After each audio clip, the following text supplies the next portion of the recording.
নয়, দেখে শুনে সুযোগ বুঝে নিতে হবে তো।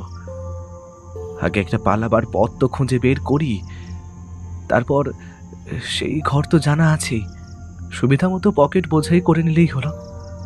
চল চল, উঠে পড়া যাক। আরে এখানেই নিরেট পাথরের দেওয়ালে পথ কোথায় পাবি তুই? যে পথে আমরা এসেছি সেই দিকেই আবার ফিরতে হবে। ওকে কথা বাড়াতে দিলাম না, এক ঝটকায় ওর হাতটা টেনে ধরলাম। পা টলে টলে উঠছিল, মনে হচ্ছিল মাথা ঘুরে পড়ে যাব, তবু নিরস্ত হলাম না। বললাম, চল পালাই। পথ একটাই, যে পথে এসেছি, আবার সেই পথ ধরেই এগিয়ে যেতে হবে। জানি মুক্তি পাবো না কোনোদিন, এভাবে তিলে তিলে যন্ত্রণা পেয়েই মৃত্যুকে আলিঙ্গন করতে হবে। কিন্তু চোখের সামনে কান্তিকে এভাবে অসুস্থ মানসিকতার শিকার হয়ে মরতে দিতে পারি না। কিন্তু ছুটতে গিয়েই হোঁচট খেলাম। হঠাৎ অপূর্ব মিষ্টি ধূপের গন্ধ এসে নাকে লাগলো। ধূপের সঙ্গে ফুলের সুবাস মিশে মন্দিরের পরিবেশে যে গন্ধ পবিত্রতা এনে দেয়, সহসা তেমনই পবিত্র সুগন্ধে যেন ভরে গেল আমাদের চারিদিক। আমার আর ছোটা হলো না। কান্তির হাত ছেড়ে দিয়ে আমি মধুমাতাল মৌমাছির মতো গন্ধ শুকে শুকে ফিরতে লাগলাম। কিন্তু তাজা ধূপের গন্ধ পেয়েও সাহস করে ভাবতে পারছিলাম না আশেপাশে কোনো মানুষের অস্তিত্বের সম্ভাবনার কথা। নিশ্চয়ই আশেপাশে কোথাও মন্দির আছে, সেখানে রাত্রির ভোগা আরতি হচ্ছে। কি অপূর্ব মিষ্ট গন্ধ! ও, খেয়ে যদি পেট ভরতো! আহা!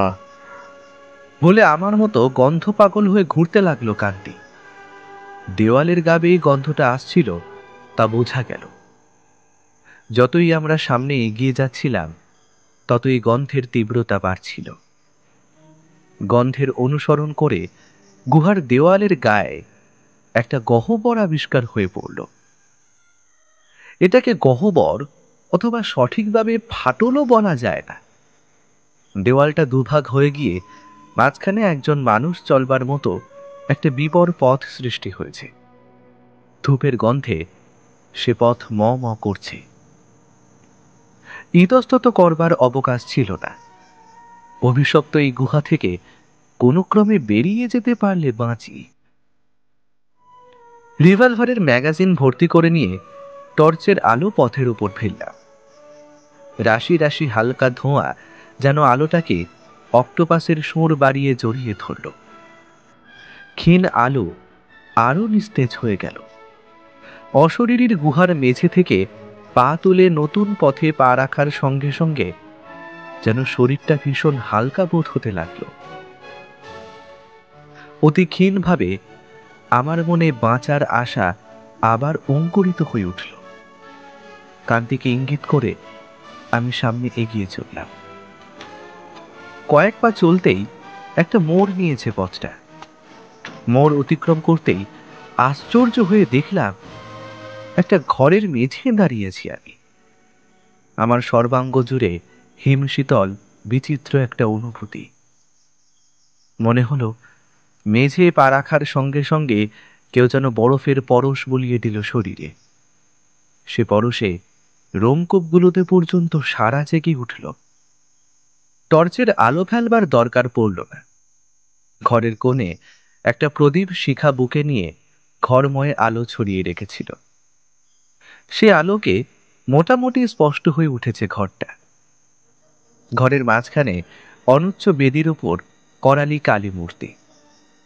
কিন্তু এমন মূর্তি, কালীর এমন রূপ এর আগে কোনোদিন চোখে পড়েনি। আমি যেন শক্তিরূপিণী কালী মূর্তি দর্শন করছিলাম না, অনন্তকালের বুভুক্ষিতা কোনো প্রেতিনীর সামনে দাঁড়িয়ে আছি। অস্থি সার তার দেহ, দেহের অঙ্গ প্রত্যঙ্গের অস্থিগুলো এমন প্রকট বিভৎসতা নিয়ে জেগে আছে যে দেখেই মনে হলো আমাদের মতো ওই কালীও বহু যুগ ধরে বন্দি অবস্থায় থেকে অনাহারে অস্থিসার পাষাণীতে পরিণত হয়েছে। জীব আর শিব না থাকলে একে প্রেতেনি বলেই হয়তো ভুল করতাম। কালী যথাবিধি দেবাদিদেব শিবের বক্ষ দেশেই দণ্ডায়মান। শিবমূর্তির দেহে কোথাও নেই বুভুক্ষার চিহ্ন। দিব্যকান্তি শিব শায়িত অবস্থায় বুকে ধরে আছে কালীর কঙ্কাল মূর্তি। ঘরের চারিদিকের অবস্থা আরও বিভীষিকাময়। সমস্ত মেঝে ছড়ানো মানুষের করটি। ইতস্তত কয়েকটি ছোটখাটো করটির স্তূপও নজরে পড়ল। ঘরময় আর কোথাও ভিন্ন কিছু চোখে পড়ল না। উল্টো দিকের দেওয়ালে আমাদের মুখোমুখি একটা বড় ফাটলের মুখ হাঁ করে আছে, যেন অনন্ত বুভুক্ষা নিয়ে। কিন্তু ফাটল মাত্রই এখন আমাদের কাছে মুক্তির দূত। দেওয়ালের এই বুভুক্ষিত মুখগহ্বর যে আমাদের বিপদ মুক্তির পথ নয়, কে বলবে? কিন্তু এই নরকঙ্কালের রাজ্য পেরিয়ে কি করে ওই ফাটলের দিকে এগিয়ে যাই, সেটাই প্রধান ভাবনা হয়ে দেখা দিল। ঘরের কোণে যে প্রদীপ জ্বলছিল, তার আলো ঝাপসা হয়েছিল ধূপের ধোঁয়ায়। গন্ধ এবং ধোঁয়া থেকে মনে হলো ধূপ এ ঘরেই পুড়ছে, কিন্তু কোথাও তার কোনো আয়োজন চোখে পড়ল না। অথচ ঘর ভর্তি আছে ধোঁয়ায়। আমরা যেন জীবন্ত এক মৃত্যুপুরীর মুখোমুখি এসে দাঁড়িয়েছি। দুগালের হনু ঠেলে বেরিয়ে আসা কালী মূর্তির করাল মুখের দিকে তাকিয়ে কান্তি ধীরে ধীরে টেনে বলতে লাগলো, আমরা কোথায় এলাম শঙ্কু? এমনি করে আমাদেরকে মৃত্যুর ভয়ঙ্কর ছবিগুলো দেখাচ্ছে। আমাদের নিয়ে এই নির্মম খেলা কেন? আমি সেই ভয়ঙ্করী মূর্তির দিকে তাকাবার সাহস পাচ্ছিলাম না। দেবাদিদেবের প্রফুল্ল মুখের দিকে তাকিয়ে বোধহয় অজান্তেই সাহস সঞ্চয় করবার চেষ্টা করছিলাম। সহসা সেই ফাটলের মুখে যেন কিসের ছায়া পড়ল, এবং চোখ ফেরাবার সঙ্গে সঙ্গেই সেই ছায়া পলকে অদৃশ্য হয়ে গেল। টর্চের আলো অনেকক্ষণ সেখানে ধরে থেকেও কাউকে আর দেখা গেল না। এগোবো না পিছিয়ে যাব তাই ভাবছিলাম। গুহার অশরীরী রাজ্য ছেড়ে এ যেন আরো ভয়ঙ্কর, আরো বিভৎস এক জগতে পা দিয়েছি আমরা। সহসা কান্তির অসহিষ্ণুতা সোচ্চার হয়ে উঠল। পেছন থেকে বলল, মরতে হয় সামনে এগিয়ে গিয়ে মরব, তবু আর পেছনে নয়। দেখি দেখি, আমাকে এগিয়ে যেতে দে। তুই ভীতু হয়ে পড়ছিস বারবার। আমাকে কিছু বলবার অবসরটুকুও না দিয়ে দুই লাফে পেছন থেকে কান্তি ঘরের মেঝে এসে পড়ল। হাতে তার উত্তত রিভলভার আর টর্চ। করটির শাড়ি তার পায়ের নিচে পড়ে পিষ্ট হতে লাগলো। পায়ের ধাক্কায় বিচিত্র শব্দ করে দূরে ছিটকে পড়তে লাগলো। দুপা এগিয়ে গিয়ে আবার পেছন ফিরে তাকাতে হলো আমাকে। আমার কেন জানি না বারবার মনে হতে লাগলো কালীর হার সর্বস্ব হাত এগিয়ে এসে এক্ষুনি পেছন থেকে অসুরের মতো আমাদের চুলের ঝুঁটি চেপে ধরবে। কান্তি আমার সামনের ফাটলের মুখের দিকে এগিয়ে যাচ্ছে, আমি তার পেছনে। সহসা রিভলভারের গুলির প্রচণ্ড শব্দে আমার অন্যমনস্ক মন যেন এক প্রচণ্ড ঝাঁকানি খেল। কান্তি কখন সেই ফোকর গলে ভেতরে ঢুকে পড়েছিল নজরেই পড়েনি। পরপর গুলির শব্দে আমি দৌড়ে গিয়ে তার পাশে দাঁড়ালাম। অন্ধকার ঘর, বারুদের গন্ধে ঠাসা। উত্তেজনায় কান্তির দেহ থরথর করে কাঁপছে। ওকে টেনে এই ঘরের আলোয় নিয়ে এলাম। কি হলো? এভাবে পাগলের মতো গুলি চালাচ্ছিস কেন? কে ওখানে? নিশ্চয়ই জীবিত কোনো মানুষ। এই ধূপের গন্ধ, এই প্রদীপের আলো দেখে প্রথমেই আমার সন্দেহ হয়েছিল। ফাটলের মুখ থেকে ছায়া সরে যেতে দেখে আমি একরকম নিশ্চিত হয়ে গিয়েছিলাম। তাই অতর্কিতে ফাটলের মুখ গলে আমি ভিতরে ঢুকে পড়ি।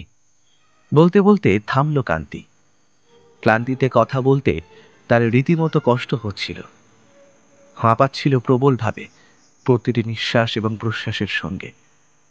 সমস্ত মুখ ফ্যাকাশে, যেন সব রক্ত শুষে নেওয়া হয়েছে সেখান থেকে। ঠোঁট দুটো শুকনো। বেশ কিছুক্ষণ দম টেনে কান্তি আবার বলতে শুরু করলো। তার কণ্ঠের উত্তেজনা কিন্তু প্রশমিত হলো না। বলে চলল, ঘরে পা দিতেই মনে হলো কারা যেন সব হুড়মুড় করে দৌড়ে পালাচ্ছে। তাদের পদশব্দ স্পষ্ট আমার কানে বাজলো। টর্চের আলোয় কয়েকটা মূর্তি আমার চোখে পড়লো। কিন্তু লক্ষ্য করেছিস বোধহয়, ঘরের কোনো দরজা বা ফাটল কিছুই নেই। আমার চোখের সামনে মূর্তিগুলো দেওয়ালে মিশে গেল। আমি তাদের একটিকেও গুলিবিদ্ধ করতে পারলাম না। বলতে বলতে কান্তি কেমন নেতিয়ে পড়তে লাগলো। তার দুটি নিষ্প্রভ চোখ বুজে আসতে লাগলো। বারবার জিভে ঠোঁট চেটে ভেজাবার চেষ্টা করতে লাগলো। কান্তি দুহাত বাড়িয়ে আমার হাত চেপে ধরে ধীরে ধীরে বসে পড়ল। দেখতে দেখতে তার ঘাড় একদিকে কাত হয়ে চলে পড়ল। কান্তি সংজ্ঞা হারালো।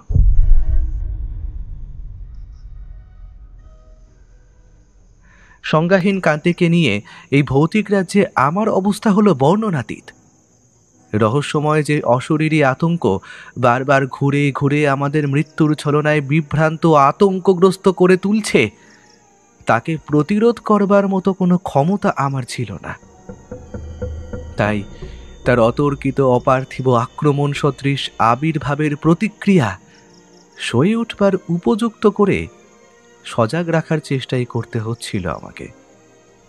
কিন্তু স্নায়ুর এই সচেতনতার জন্য যেরূপ অচঞ্চল মানসিক অবস্থা দরকার তা আমার ছিল না।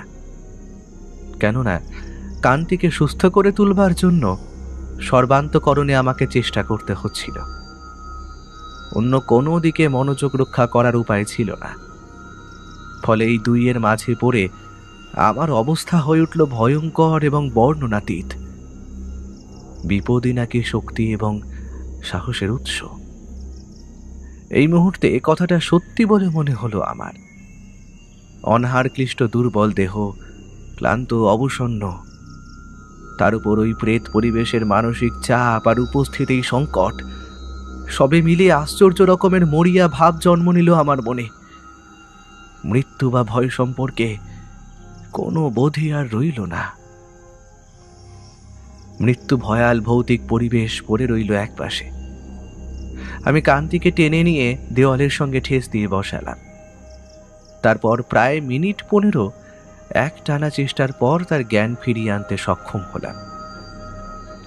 চোখ মেলে অনেকক্ষণ কেমন অপরিচয়ের দৃষ্টিতে আমার মুখের দিকে তাকিয়ে রইল কান্তি। তারপর হঠাৎ যেন এক ঝাঁকানি খেল তার সর্বশরীর। প্রসারিত ডান বাহুতে সর্বশক্তি প্রয়োগ করে তর্জনী তুলে চেঁচিয়ে উঠল, ওই দেখ শঙ্কু, ওই দেখ, ওই দেখ কারা।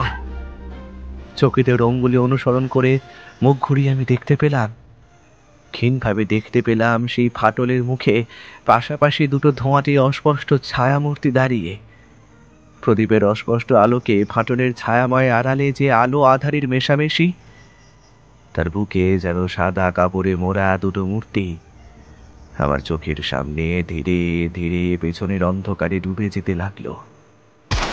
আমার হাতের রিভলভার সগর্জনে একটানা অগ্নি উদ্গীরণ করে নিঃশেষ হয়ে গেল। ধোঁয়া আর বারুদের গন্ধে ঘরের ভৌতিক রূপ যেন আরও প্রকট হয়ে উঠল। রিভলভারে গুলি ভরতে ভরতেই আবার কান্তির আর্তনাদ কানে এলো। আশ্চর্য, আশ্চর্য, আবার সেই রহস্যময় শ্বেত মূর্তির আবির্ভাব। কিন্তু এবারে তার আবির্ভাব ঘটল আদিগন্ত ব্যাপ্ত এক নিরবচ্ছিন্ন দীর্ঘশ্বাস সঙ্গে নিয়ে। মনে হলো আমার চতুর্দিকে ছড়ানো অসংখ্য মানুষের খুলি থেকে উৎসারিত হচ্ছে এই সরভূতাশ্বাস। ঘরময় যেন দীর্ঘশ্বাসের এক টানা স্রোত বয়ে চলেছে। সবকিছু শেষ ধরে নিয়েই এবারে পাগলের মতো ট্রিগার চিপে ধরলাম। আমি আর কান্তি চোখপথ। ধোঁয়ায় ধোঁয়ায় আচ্ছন্ন হয়ে গেল ঘর। সেই বারুদগন্ধ ধূম্র জালে হারিয়ে গেল প্রেত ছায়া। কিন্তু দীর্ঘশ্বাসের শব্দ থামল না। ধোঁয়ার কুণ্ডলীর মতোই আমাদের সম্মুখে, পশ্চাতে পার্শ্বে পায়ের নিচে সে শব্দ ধ্বনিত প্রতিধ্বনিত হয়ে চলল। হঠাৎ কান্তি যেন উন্মত্ত হয়ে উঠল। ফুটবলের মতো খুলিগুলো সামনের দেওয়াল লক্ষ্য করে সমানে একের পর এক কিক করতে লাগলো। বিকট শব্দে চূর্ণ বিচূর্ণ হয়ে গুড়িয়ে পড়তে লাগলো হাড়ের রাশি চতুর্দিকে। অস্বাভাবিক উত্তেজনার ফলে কান্তি পুনরায় সংজ্ঞা হারিয়ে ফেলতে পারে এই আশঙ্কায় আমি তাকে অনেক কষ্টে টেনে ধরে শান্ত করবার চেষ্টা করলাম, কিন্তু তাকে শান্ত করতে গিয়ে আমার নিজেকেই আয়ত্তে রাখা কষ্টকর হয়ে পড়ল। মাথার ভেতরে থেকে থেকে কেমন পাক দিয়ে উঠতে লাগলো, যেন একটা প্রলয় বয়ে চলেছে সেখানে। চোখগুলো কেমন ঝাপসা বোধ হতে লাগলো। অসম্ভব ক্লান্তিতে আপনা থেকেই বুঝে আসতে লাগলো পাতা দুটো। অনেক কষ্টে সেগুলোকে টেনে খুলে রাখবার চেষ্টা করেও ব্যর্থ হতে লাগলাম। কিন্তু এ সময় তো জ্ঞান হারালে চলবে না আমার। কান্তি সবলে আমার হাত থেকে নিজেকে ছাড়িয়ে নিল টের পেলাম, কিন্তু কিছু বলবার বা কোনো প্রতিবাদ করবার মতো শক্তি আমার ছিল না। কি করে যে মাতালের মতো টলতে টলতে এসে দেওয়ালের গায়ে বিবর শরীরটাকে এলিয়ে দিলাম নিজেই বুঝতে পারলাম না। পৃথিবীর রসাতলে গেলেও এই মুহূর্তে আর কিছু করবার ক্ষমতা আমার নেই। এরই মধ্যে তবু প্রাণপণ শক্তিতে মনোবল ফিরিয়ে আনবার চেষ্টা করতে লাগলাম। বারবার মনে মনে আবৃত্তি করে চললাম, না না না, জ্ঞান হারালে চলবে না, আমি অজ্ঞান কিছুতেই হব না। চোখের উপর অসংখ্য জোনাকির নৃত্য আর কানের কাছে ঝিঁঝি পোকার উন্মত্ত কোলাহল আমায় যেন কোথায় ভাসিয়ে নিয়ে চলল। দেখতে দেখতে সর্বশরীর প্রবল ঘামে ভিজে উঠল। ঘাম ছাড়বার পরই একটু সুস্থ বোধ করতে লাগলাম। চোখ মেলে তাকাবার শক্তি ফিরে আসতে লাগলো। তারপর অল্পক্ষণের মধ্যেই অনেকটা স্বাভাবিক হয়ে এলাম। ঈশ্বরকে ধন্যবাদ, প্রবল ঘামের উপর দিয়ে এই যাত্রাটা কাটিয়ে উঠলাম। কিন্তু চোখ খুলেই চমকে উঠতে হলো, এ কি, কান্তি কোথায়? সবার প্রথমেই তো তাকে চোখে পড়বার কথা, অথচ সে নেই। কঙ্কালের রাজ্যে আমি নিঃসঙ্গ একাকী দাঁড়িয়ে, ঘরের কোথাও কান্তির চিহ্ন নেই। সামনে তেমনই প্রজ্বলিত দীপশিখা, মেঝে বিচূর্ণিত বিক্ষিপ্ত করটি রাশি, হালকা ধোঁয়ার কুয়াশা জালে আচ্ছাদিত ঘর, সব তেমনই আছে, কিন্তু কিন্তু কান্তি নেই কোথাও। আর নেই সেই দীর্ঘশ্বাসের শব্দ। নিস্তব্ধ শীতল ঘরে আমি একা। এই অবস্থায় কঙ্কালী কালীমূর্তির দিকে চোখ পড়তেই বুকের ভেতরে হৃৎপিণ্ডের উপর এমনভাবে রক্তস্রোত আছড়ে পড়ল যে আমার সর্বশরীর প্রবল ঝাঁকুনিতে কেঁপে কেঁপে উঠল। এই প্রথম অনুভব করতে লাগলাম আমার শির দ্বারা বেয়ে একটা শীতল স্রোত ক্রমে গোড়ালির দিকে নেমে যাচ্ছে। সহসা আমার উদ্ভ্রান্ত চোখ জোড়া এক অভাবিত দৃশ্য আবিষ্কার করল। চোখ দুটি কচলে নিয়ে আমি ভালো করে আবার তাকিয়ে দেখলাম সেই প্রস্তর মূর্তির করাল মুখমণ্ডলের ডান পাশ জুড়ে একটা গভীর ক্ষতের দাগ। কপাল ও চোখ মুখের খানিকটা অংশ অদৃশ্য, যেন ভারী কিছুর আঘাতে সদ্য একটা অংশ খুবলে ফেলা হয়েছে। হ্যাঁ, দেখায় আমার কোনো ভুল নেই। টর্চের আলো আমায় আরো নিঃসন্দেহ করল, কিন্তু এমন কি করে হলো? কিছুক্ষণ আগেও তো ওই ক্ষতটা ছিল না ওখানে, অবিকৃত দেখেছি আমরা মূর্তির মুখ। এরই মধ্যে কি এমন দুর্ঘটনা ঘটে গেল যা মূর্তিটাকে এমনভাবে বিকৃত বিকলাঙ্গ করে দিয়ে গেল? মাত্র কয়েক মুহূর্তের জন্য বোধহয় অচৈতন্যের মতো ছিলাম আমি, এরই মধ্যে এমনই ভয়াবহ বিপর্যয় ঘটে গেল। চকিতে মনে হলো কান্তির গুলির আঘাতেই এই বিপর্যয় ঘটেনি তো। সে তো লাথি ছুড়ছিল আর এলো পাতাড়ি গুলি ছুড়ছিল। গুলির আঘাতে ওই ক্ষত সৃষ্টি হওয়া বিচিত্র নয় কিছু। তা না হয় হলো, কিন্তু কান্তি যাবে কোথায়?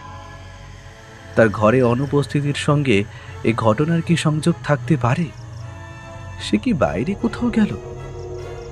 দুর্বার দুর্ভাবনা আমায় দারুণ ভয়ে কাতর করে তুলল। আমায় একা ফেলে রেখে বাইরে যাওয়ার মতো কি কারণ ঘটল তার এরই মধ্যে?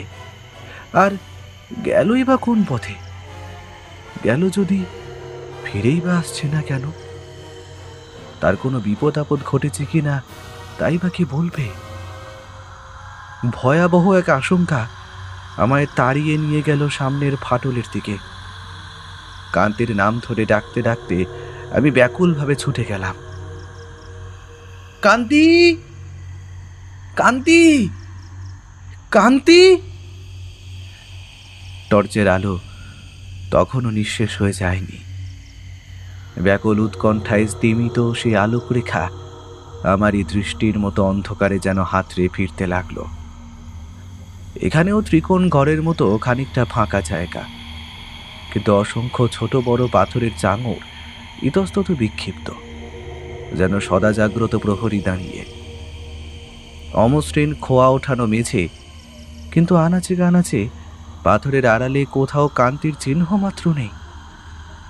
নিশ্ছিদ্র নিরেট পাথরের দেওয়ালের আবেষ্টনীর এই প্রকোষ্ঠ থেকে যেন ভোজবাজির মতো অদৃশ্য হয়ে গেছে সে।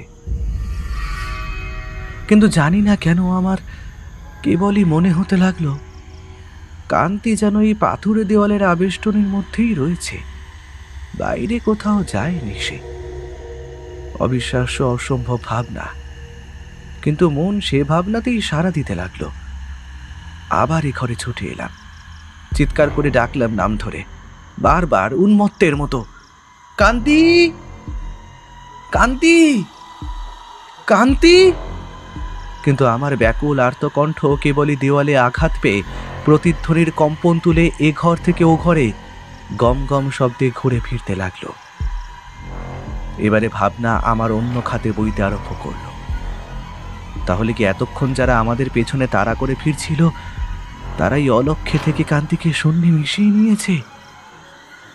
গোড়া থেকেই তো চেষ্টার বিরাম ছিল না। আমার মনে খুনের তৃষ্ণা জাগিয়ে যে চেষ্টা হয়েছিল, পরবর্তী সময়ে কান্তির মনের প্রবল জেদটাকে উগ্র করে তুলে যে চেষ্টা হয়েছিল, তাই এভাবে তারা কার্যকরী করল শেষ অবধি। কিন্তু তাহলে একা কান্তিকে কেন? কি অপরাধ তার?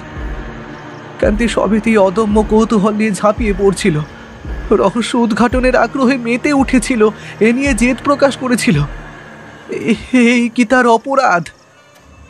না, নয় কালী মূর্তির গায়ে তার হাতের রিভলভারের গুলি ক্ষত সৃষ্টি করেছে বলে? আমার আর্ত হাহাকার ব্যর্থ হয়ে বারবার দেওয়ালে মাথা কুটল, কিন্তু প্রতিধ্বনি ছাড়া কোনো সাড়াই কোথাও পাওয়া গেল না। কান্তিকে এভাবে অদৃশ্য করে নিয়ে গেছে, এবার আমাকে পাগল করে দিয়ে 16 করা পূর্ণ করার মতলব এদের।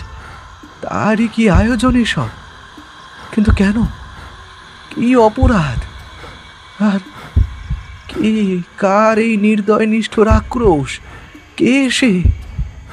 বারবার এভাবে রহস্য আর ভৌতিক মায়ার জাল বিস্তার করে আমাদের জড়িয়ে নিচ্ছে কোন সে দুরাত্মা? কিন্তু আমার জিজ্ঞাসার উত্তর কে দেবে? একবার মনে হলো ভগ্নমস্তা এই চতুর্ভুজ মূর্তির সামনে আমার আরতি জানাই, কিন্তু পরক্ষণে খেয়াল হলো ও তো পাষাণ প্রতিভা, কি লাভ পাষাণকে ডেকে? কিন্তু অশরীরীদের কেউ কি এ ঘরে উপস্থিত নেই? কিছুক্ষণ আগেও যারা পাশের ঘরে উঁকি মারছিল তাদের কেউ কি আমায় এসে জানাতে পারে না কান্তির সন্ধান কিংবা তাদের উদ্দেশ্য? আবার ডেকে ডেকে ফিরলাম বার কয়েক, ছুটোছুটি করলাম এ ঘর থেকে পাশের ঘরে, টর্চের আলো ফেলে খুঁজলাম, কিন্তু আশ্বাস পাওয়ার মতো কিছুই নজরে পড়ল না কোথাও। হঠাৎ আপনা থেকেই যেন গলা চিরে বেরিয়ে এলো, এ ঘরে কেউ থাকলে বলে দাও কান্তি কোথায়? কান্তিকে তোমরা নিয়ে গিয়ে থাকলে ফিরিয়ে দাও। আমার দিশেহারা আকুল আকুতির শব্দে আমি নিজেই বারবার চমকে উঠতে লাগলাম। কিন্তু অজ্ঞাত অশরীরীর কাজ সকল আবেদন আমার ব্যর্থ হয়ে ফিরে এলো। ভয়াবহ হতাশার অন্ধকার আমায় ঘিরে ধরল, সেই সঙ্গে তীব্র ভয়। এবারে একাকী নিশ্চিত মৃত্যুর প্রতীক্ষা, অনিবার্য মৃত্যুর করাল মুখে আত্মসমর্পণ ছাড়া উপায় নেই। কিন্তু তার আগে শঙ্কু, শঙ্কু! সহসা ও কি? ও কার কণ্ঠস্বর কানে এলো? ওই যে ওই আমি স্পষ্ট শুনতে পাচ্ছি, স্পষ্ট কান্তির গলা আমার নাম ধরে ডাকছে। শঙ্কু, হ্যাঁ, তাই শঙ্কু। তো, কান্তি যে ডাকছে আমায়। তাহলে ও এসেছে, ফিরে এসেছে। আহ! আমি সর্বশক্তি দিয়ে স্থিরভাবে চিৎকার করে উঠলাম, কান্তি, আমি এখানে, তুই কোথায়? ঘর থেকে বেরিয়ে আয়, আমি তোর জন্য বাইরে দাঁড়িয়ে আছি, তাড়াতাড়ি চলে আয়। বাইরে থেকে কান্তি আমাকে ডাকলো। মুহূর্ত মাত্র বিলম্ব না করে বিদ্যুৎ গতিতে ঘুরে দাঁড়ালাম আমি। তারপর ছুটে এসে বিবর পথ পার হয়ে মূল গুহায় ফিরে এলাম।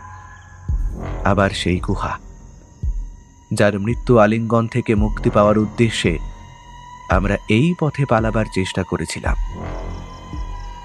টর্চের আলো ফেলতেই কান্তিকে অস্পষ্ট ছায়ামূর্তির মতো চোখে পড়ল। কিন্তু আশ্চর্য, আমি এগিয়ে যাওয়ার আগেই সে ছুটতে আরম্ভ করলো। পালা, পালা শঙ্কু, পালা। দাঁড়া, পালাবো কোথায়? তুই অমন করে ছুটছিস কেন? কিন্তু আমার কোনো কথাই যেন তার কানে গেল না। সে তেমনই ছুটতে লাগলো। আমার টর্চের ক্ষীণ আলো একটা কম্পমান ধূম্র রেখার মতো ছুটন্ত কান্তিকে অনুসরণ করবার চেষ্টা করলো।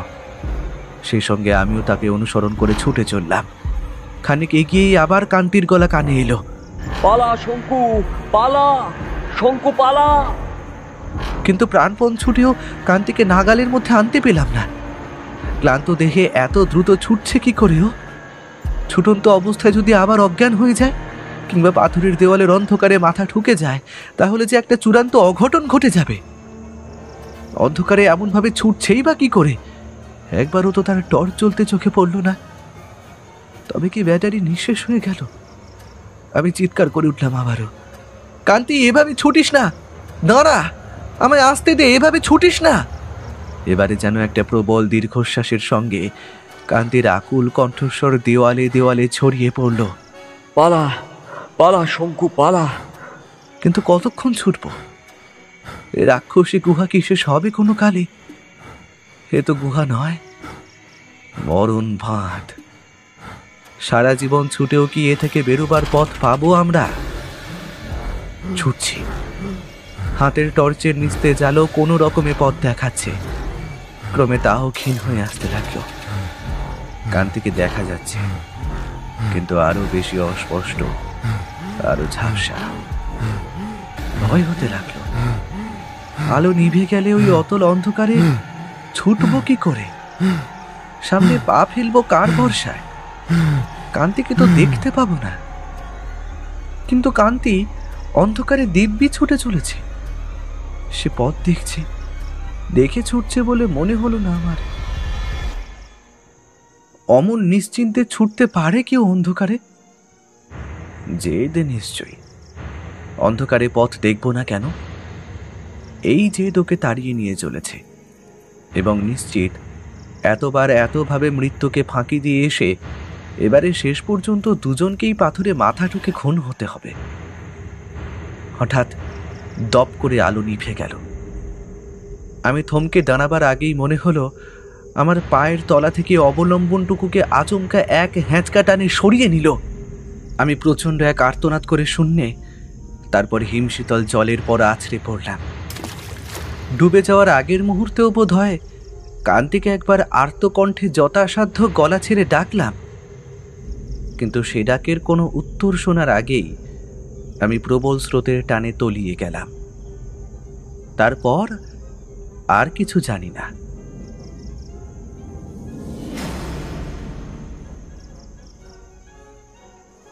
চোখ খুলবার আগেই মনে হলো আমি যেন চন্দনের বনে শুয়ে আছি। চন্দনের মিষ্ট মধুর গন্ধে চোখের আগে নাকি আমায় আমার পরিবেশ সম্পর্কে সচেতন করলো। আমি সত্যিই বেঁচে আছি কিনা এ কথা মনে হতেই সমস্ত ঘটনা একের পর এক ছায়াছবির মতো আমার স্মৃতিতে জেগে উঠতে লাগলো। কান্তির অদৃশ্য হওয়া, অন্ধকার পথে ছোটা, কান্তির চিৎকার, তারপর আকস্মিক পতন, অতল জলে তলিয়ে যাওয়া, সব একে একে মনে পড়ল। কিন্তু এখন এখন কোথায়? এই চন্দনের গন্ধই বা আমায় জড়িয়ে আছে কেন? তবে কি আমি জীবিত নই? জীবিত কি মৃত তা পরীক্ষার জন্য চোখ খুলবার চেষ্টা করলাম। সঙ্গে সঙ্গে মাথার ভেতরে কেমন যন্ত্রণা করে উঠল, যেন কেউ মগজে ছুঁচ ফুটিয়ে দিল। যন্ত্রণাটা সামলে নিতে সময়